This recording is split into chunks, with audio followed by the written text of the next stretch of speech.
This tutorial shows you how to switch your display to black and white on your Android device. First, open your Android settings. Tap on Accessibility.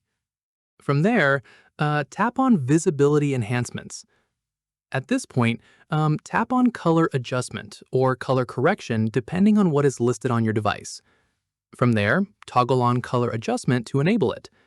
After that, tap on Adjustment Mode and select Grayscale from the available options. In the next step, your screen will immediately switch to black and white once Grayscale is selected.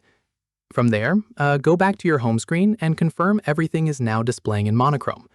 Once done, if you want a quicker way to toggle this on and off, go back to Accessibility settings. At this stage, if you want an even deeper black and white effect, go back to Settings and tap on Developer Options. After this, scroll down and look for Simulate Color Space, then select Monochromacy from the list for a more complete grayscale effect across your entire device.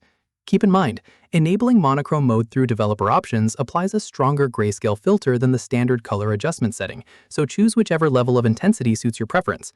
Finally, go back to your home screen and confirm your display is showing in the monochrome mode you selected. And that's it. If this guide helped you enable monochrome mode on Android, give it a like, subscribe for more Android tutorials, and tap the bell icon for updates. See you in the next one.